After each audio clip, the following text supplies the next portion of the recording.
All right, so let's get started. It is with great pleasure that I get to chat with Naveen today and all of you. Naveen is one of those special people who is known by just a first name. He's the Naveen. At Naveen.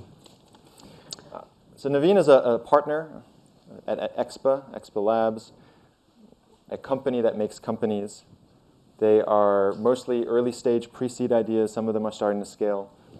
Expa companies that you may have heard of include Reserve, if you like to eat in good restaurants. Operator, one of the pioneers in messaging-based applications. Current and Kit, which are two that I know you're very involved with. Input and Metabase, which are collaborative product people tools. And some other very cool things that you guys are announcing all the time. Naveen is probably best known by you guys as one of the founders of Foursquare. He changed our behavior and got us to check into places for a while and become mayors of things. Some of it which has been seminal behavior change that influenced all the products that we work on today. And you worked on a few other really cool things that changed app stores, music consumption, et cetera, et cetera. So it is a pleasure to have you here. Can we all give Naveen a round of applause, please? Thank you.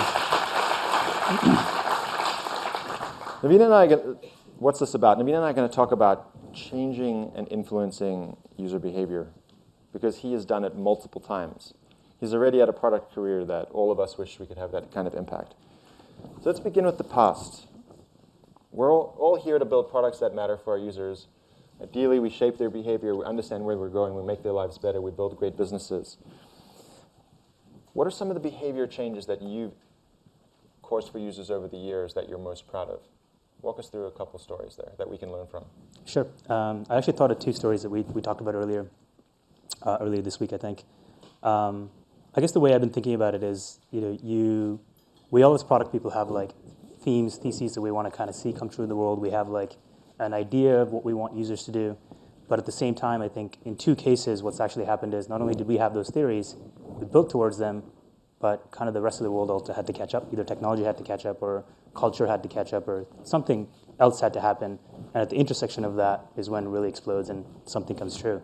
And I've been a part of two such movements like that, Foursquare, you guys all know, where for a couple of years we knew there was something interesting in mobile. My partner in Foursquare, as well as Alex, who's in the audience, I already forgot where he is, Alex Rayner, we all worked on a couple of different ideas in the space. So even before Foursquare, I worked on something called Socialite, which was about local discovery using your phone. Alex and Dennis worked on Dodgeball almost 12, 15 years ago now, a long, long time ago, where the theme, again, collective theme was that if we all have our phones with us, the phones are going to get more and more powerful. They're going to tell us something about the world around us, whether that's discovery of the local coffee shop, maybe someplace that our friends have been to, some tip about the neighborhood, some history about Roosevelt Island. All these things are just already around, and the phone is only going to enable this. So with this kind of idea in mind, we all tried to build in the space for a long time, and then I guess society or like culture, like people themselves caught up, right? Both technology caught up because phones became smartphones and data became cheaper, and the interface itself became richer for us to actually build these experiences in. So you didn't actually even have to think about this stuff. GPS became something just standard on every phone. You didn't actually have to type in where you were and query it based on location. So when all of those things actually happened together, I think that's when our ideas actually were able to come true. Another example is before Foursquare, before Socialite, I actually worked on, about 15 years ago, that's how I found my way to New York. I was working on a startup with a bunch of friends called Runtones. And this was around 2001, 2002. And our theme then was everyone's going to have mobile phones. The phones back then were very, very basic handsets. They couldn't play music really well. They didn't even have color screens at the time. So our theme then was, and our thinking then was, at some point people are going to want to customize their phones. They're going to want to, if all phones look the same, they're going to want some way to actually kind of like have a verified badge or show off a little of something about their personality, right? And so we started building kind of the early versions of a music store and early versions of a content store on these phones. We called it Sony Music Box. We got acquired by Sony. And the same thing came true there in a little bit. We had this kind of thesis about how people wanted to live or were going to. We knew that phones were going to get cheaper and cheaper. We knew people would want to customize and like download content and like actually pay for this stuff. But it wasn't until the rest of technology and kind of media and content and everything else caught up with us, that really hit. And so post Sony acquisition, post kind of data plans becoming cheaper and stuff, Sony Music Box was the #1 app in all the major US app stores, Singular, AT&T, you guys remember Singular, Verizon, and all these other things. We were actually so popular that in 2005, 2006, Verizon actually copied our app, and they placed themselves one step above in the deck of three, the app store of three. And so we were #2, so they had just siphoned off more money than we did. So I always think about that. I think maybe that's an interesting way to kind of set up the day is we have some kind of hypotheses that we want to go test in the market. We have some like very strong kind of theories about what we want to see come true in the world. So we test and play with that and kind of build towards that. And then some other kind of fundamental shifts happen, whether it's society or technology that kind of accelerate that. They say once you're lucky, twice you're good, and twice you have built things that have gone massive and changed behavior. What did you use to sort of help you get there? Was it user research, interviews, vision, gut, talking to teenagers? How'd you figure it out? Yeah, so I think I just really I'm an engineer by school, training, whatever.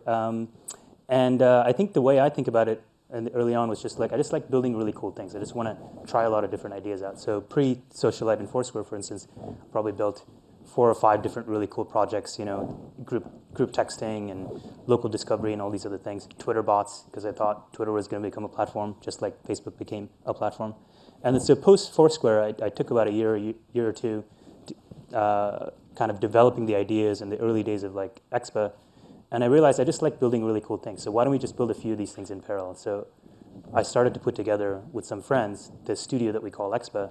And so some of the learnings that we brought in here are obviously some of the things we're talking about. Talk to real customers. So have a gut feeling for what you want to see in the world, but then go talk to customers in each one of those spaces. Talk to like early adopters and people that can get excited about it with you. I think this is one of the things we found with Socialite, Dodgeball, Foursquare, all of these things. I think we just had a lot of friends in New York that just wanted to kind of get excited and start using it and start helping us out. I remember in the early days, I think it was like late 2008, Dennis and I were talking once, and we're like, nobody's giving us any bad feedback. Are we on to something here or not? Because that's how excited our friends got. That's how much they wanted to push us and actually see something there. So I think that's another thing that we've actually learned from and we're bringing to Expa. And then third is, so second is just listening to the enthusiasts. Because if they want something, more than you, they're the ones that are going to be using it. They're going to be using it with you. If they want something, if you continue building towards them, then you could probably reach a bigger audience and like actually make something of impact. So those are some examples of when you've been right. Yeah. Have you had a strong gut feeling, a validated feeling, that same feeling with those companies, but you've been wrong? And what was different in that situation? So I talked about just like being contrarian, hopefully right. That's how we all win big. I don't quote Paul Graham often, or rarely, but there's one thing that he actually wrote about that was so simple. It's so hard to actually get right, but it was so simple that I always like keep coming back and think of, which is make something people want. It doesn't matter whether we're in software or hardware or we're at Coke and we're trying to figure out, okay, what's the next step of soft drink? Just make something people want. Easier said than done. So with all these things in mind, post Foursquare, I spent about a year and a half just exploring different things in the intersection of healthcare and personal data and quantified self, and just kind of self-improvement. I just really like these themes. So I actually built about 4 different, I think I ran out of battery. I built about 4 different prototypes in this space. So one was... Can you guys hear in the back? No? Oh, what happened? Out of batteries. Out of batteries? Dead battery. All right, take mine. It's interesting, it says dead battery. The LED there.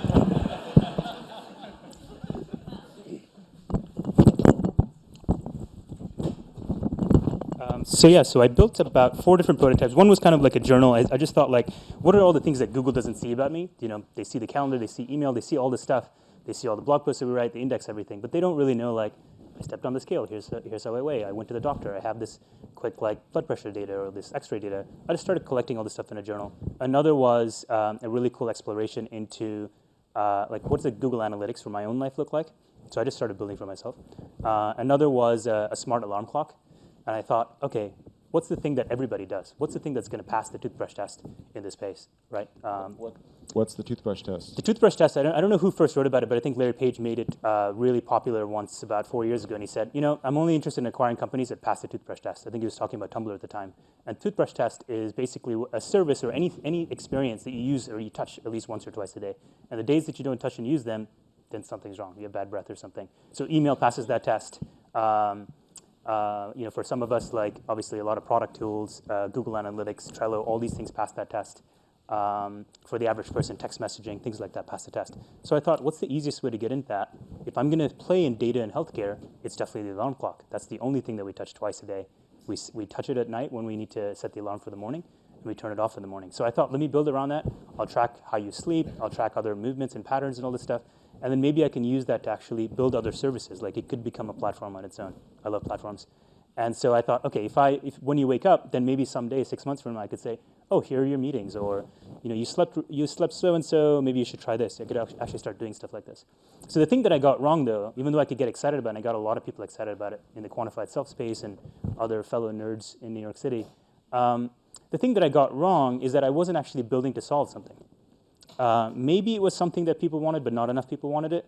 But I realized in the healthcare space, you're either saving someone money, so an individual or an employer or a healthcare provider, or you're actually improving outcome.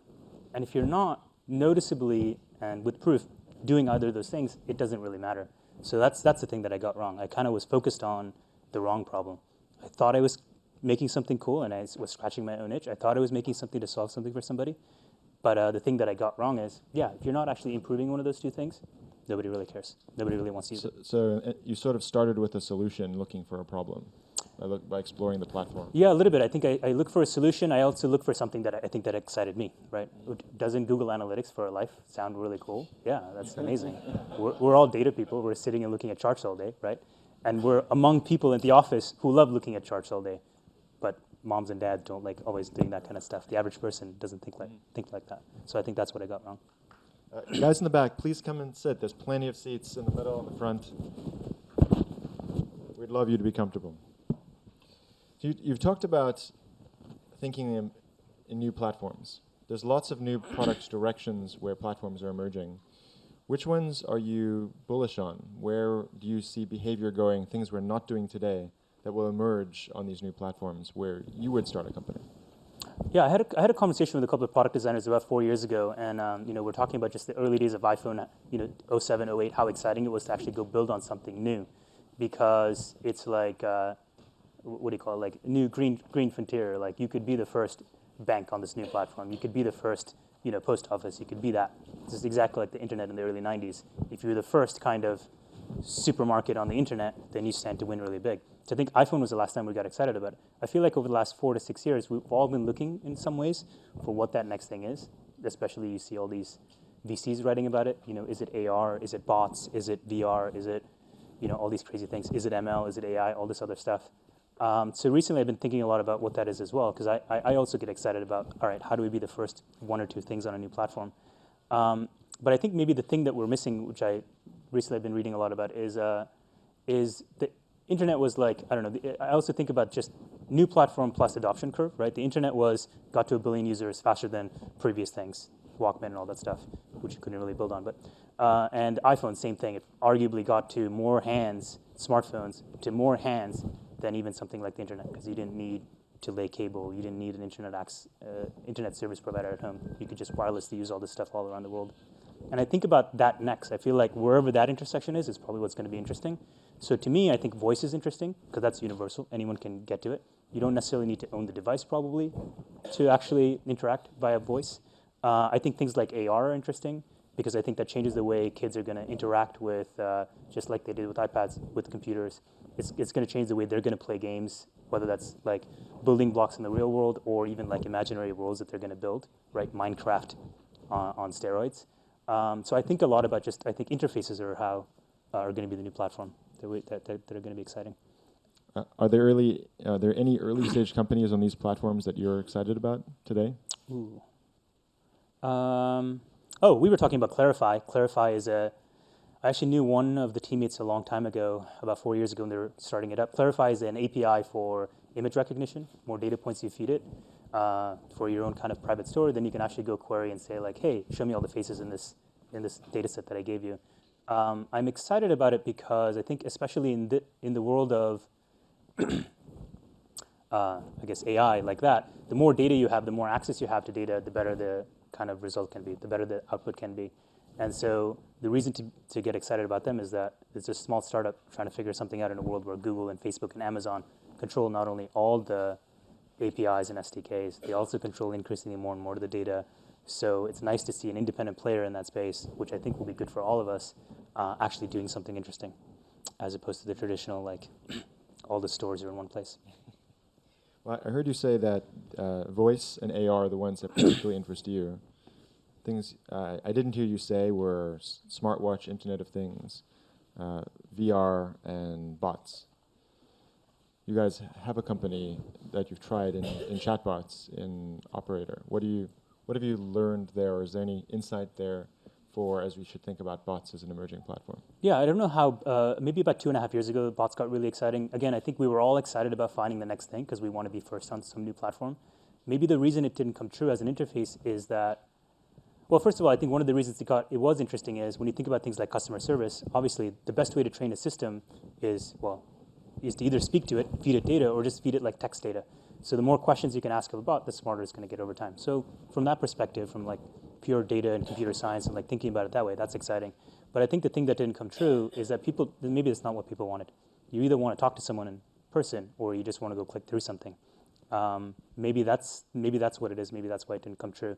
Plus, it's just an interface, right? It's almost just a feature. So even Facebook now has like Facebook Messenger bots. What is it really changing in an experience? Is it actually making someone's lives easier, faster? Are they getting access to more quality data? None of those things actually came true. So it felt like it's more hype than it is actual reality. I wonder if you put Operator on a voice platform that could make it more useful, or if it would just be an experiment that didn't work. I don't know. Food for thought. Yeah, possibly. I think the voice platforms that are winning, speaking of IoT, you need the hardware, right? And I think only a few companies can even do that. There have been so many companies that have tried to build something IoT in the home. Very few have actually come out the other side. I was disappointed to read this week that Doppler Labs shut down. Are you familiar with Doppler Labs? Some of you. They were making these cool earphones that could process external noise, so translate things, block noise out. It could be a universal either hearing aid or translator was the big vision. Raised, I think, $50 million, but yeah, unfortunately, hardware is hard. Hardware is hard.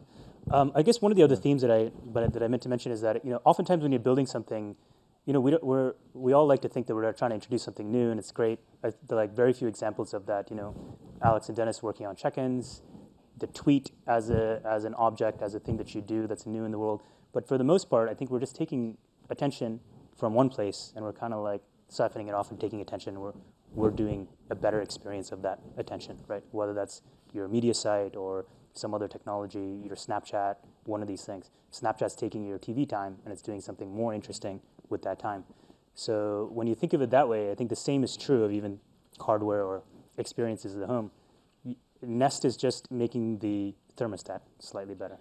The smart scale is just making the scale better. The alarm clock with Sense and the things that we were trying, Sense also shut down actually, by the way, earlier in the year. Sense was a really cool alarm clock for the home. They're basically like improving on the alarm clock. And even when I think about Alexa, I think what Alexa is really doing is like wherever the radio used to be in our homes or in my parents' home is where Alexa is now. And so from that perspective, we think technology is like, oh my God, now we have this thing that nobody else has done. But no, I think for the most part, 99% of the time, we're just improving something we've already been doing and or moving attention to the thing that we're working on now. So as you think about user behavior, and we're building for users, what do you think all of us in this room will be doing differently in 2 or 5 years that those of us in this room may not expect, but you already see that future of how we will be different? Two of the things that we're working on actually inside of the studio is, so sometimes we work on consumer ideas, marketplace ideas inside Expa the studio, but I think we've had three things that we try to generate internally, 3 teams we put together. 2 of them you guys already know. One is called Metabase, which is a kind of data analytics platform. It's open source. You can go check it out on GitHub.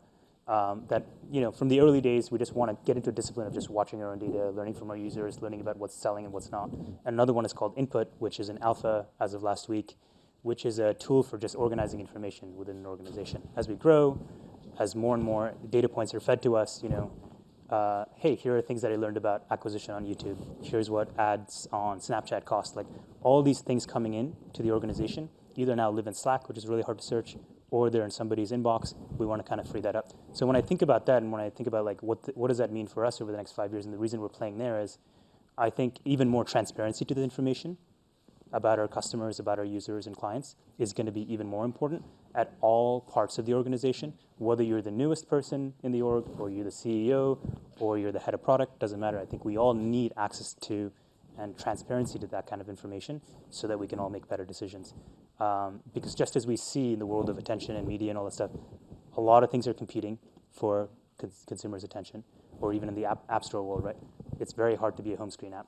A lot of things are going on, and even in our organization, that's only going to accelerate. There's just no way that's going to go the other way. So the better we can get at processing that information, and the more level that information is within the organization, the faster we can make decisions.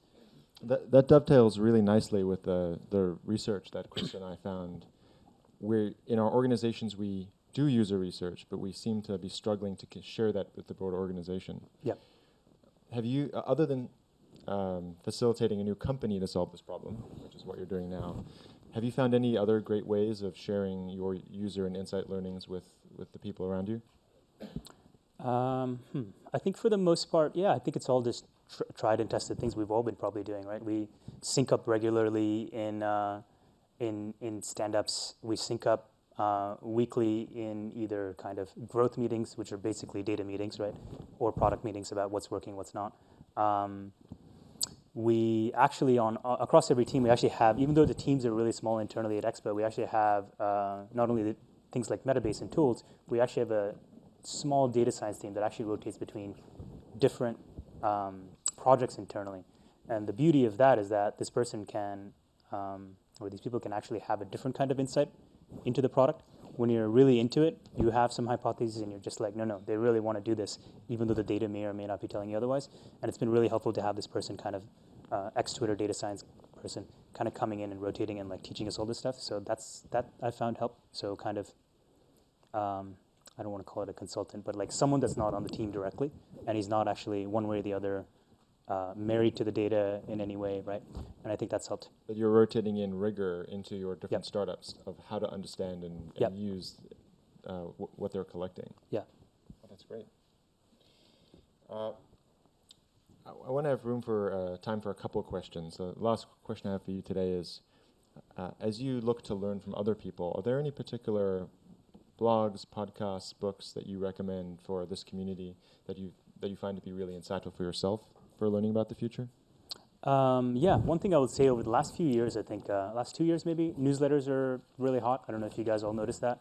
Email newsletters, I should say. And that might just be an attention thing, because Twitter is so noisy and it's all like politics all the time, and Facebook is just crazy in its own way. Like, and feed reader and things like that don't exist anymore. We just want a different way to go find information from the people that we really love, and maybe that's why newsletters are really hot. So the newsletters that I really love recently are Fred Wilson's blog, abc.com.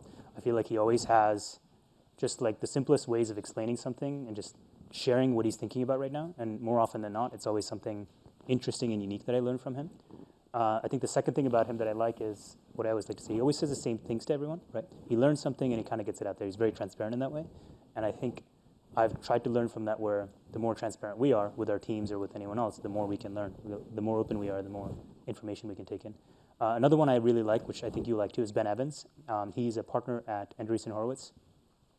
And he sends a weekly newsletter just summarizing all the cool things that are going on in the tech world, whether that's software or hardware or any of these things. And his insights, or like things that you missed during the week, he actually catches, which is kind of nice. You don't have to be in it all the time. And then lastly, I would say my friend Om of Om Malik, who has a new site now called Pico, which is a kind of interviews of interesting creative people, also has a newsletter that he sends out. It's usually just like, here are 5 things you should read this week, or deep dives into iPhone or any of these things. the reason I like his experience is that he's been a founder and a product person. He's been a journalist. He's been an investor. So he's seen 3 different perspectives. But he's also been in the tech world, in the product world, in our world since the 90s. So he has like 3 decades worth of different kinds of experiences. He's seen the Google guys grow up. He's seen Facebook grow up from the early days of Mark doing all this stuff. He's seen all these Twitter and everything else grow up. So I like his perspective because it's not just clouded in this decade, this thing that we're in right now, where it's like, oh my God, apps are really crowded. News is a mess. What are we going to do? And it's just a different kind of, okay, the reason iPhone X is interesting is not just because the top notch, is not just because, better camera, but really, if you think about behind the scenes, they own all these different parts of the supply chain. They own all these things now that they're building in-house in terms of chipsets. So now when you think about it, they're setting themselves up for 10 years from now when all of that stuff could be in the watch or all that stuff is in the headset. I think that's the kind of perspective that sometimes we need because it's like too noisy right now. So I like that one a lot. Well, this is how one of New York's most influential innovators gets his knowledge. So I suggest you check those blogs out. We have time for a couple quick questions. Any questions? All right, we've got 2 right here. We'll take these 2. Stand up loud. Stand up.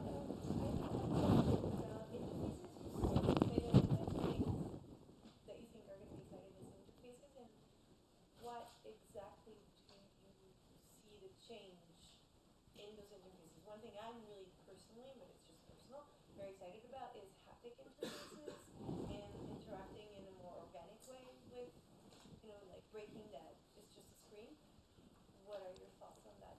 What is interesting? Can you summarize the question for those who didn't hear? Yeah, so the question was, what do I think is most interesting about interfaces going into the future? Yeah, Why that's interesting? In the future, like what modalities do you think that? Yeah, I think the reason I'm interested in that, in both voice as well as even something like AR, and I know AR right now is not something you touch, but maybe it could be. So maybe it could be some meld of haptic stuff.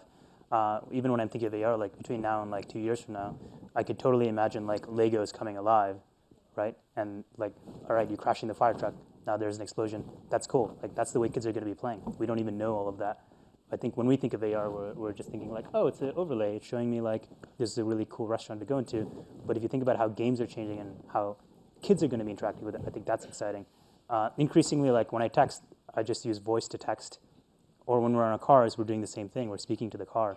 And the reason I think it's exciting is if that's where everything is going, our attention and the way we're touching computers, then obviously that's where like new opportunity exists to build something really great. And the second part is, I think with voice, I think probably most of it is English or just Western languages. There's still a lot. We're at the very beginning of, something that could truly be global. Like someone is talking to you in a foreign language, imagine these systems are going to be able to translate it. Nobody has to type anything in anymore. So when you think of voice as an interface, I think it's actually a lot more apps and like voice as a platform. That's what's exciting. So voice becomes interface with which you touch something, but then you think, oh, wait, I can in real time talk to this person because this thing is listening to his voice, translating it for me so I hear it, and vice versa. That's just the entry point into something more. That's what I think. All right, Chris, I think you had a question? Yeah, I'm interested in your idea. With The health data, you're interested in the data repository idea? Yeah, so there's a product called Input that we're testing out. So I love Quip. I'm a big fan of Quip. We're all probably using Google Docs. Everybody uses Google because, Google Auth is basically our primary kind of key inside a company, inside our domain. I love Asana because it kind of really frees up all the things that be to-do items in your inbox into something else. So when I think about other things that we share as a product organization or even an overall organization, just learnings, I don't think there's any good place for it because Google Docs, slightly hard to search, but also there is no kind of interlink between documents. But I don't also want to go down the route of wikis because nobody likes wikis. So what we're trying to do with Input is really try to figure out, is there something Quip-like in interface? Maybe it has some of the freedom of Google Docs where you can leave inline comments and stuff, but that also has this graph and like links document together. So I'll give you a great example. I mentioned like, hey, what are video ads on YouTube and Snapchat like? Somebody in the organization did research. It's going somewhere. I don't know where it's going right now. Maybe it's going to Slack.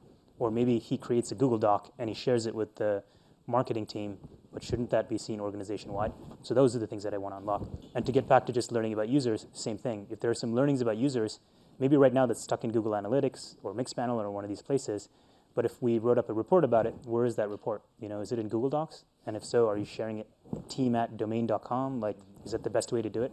We think there's a better way to do that, and I think that's what I want to explore. So what I'm curious about is my user interface. If I was a user of that product, Yep. I can store data in there, but then when I want to get it back out and make it usable for myself and my specific needs, Yeah. I search. Yeah, I don't know. We're in the very early days. Right now, what we're exploring is how the data ties to one another, right? Because everything always grows in an organization. Maybe an even simpler example is I read up a job description for senior front-end engineer. Great. Over time, that is going to change and evolve, and over time, that's linked to all the other forks of that and or other jobs that are also related to that job or something. As the organization grows and we have that role open up in San Francisco, it's got to be tweaked, but it still has to maintain a connection to the original. So that's what I'm thinking about right now. I think search can come afterwards, but yeah, search will be a big problem. I don't think anyone's really figured out search in a good way internally. I think Asana I really love because it's got a really great universal omni search bar. But when you think about Quip and like Google Docs and like org and search, they're still very broken. So yeah, good question on that. Naveen, thank you so much on behalf of the New York product community. We really appreciate your insights. Thanks so much. Thanks for having me. Thank you for having me.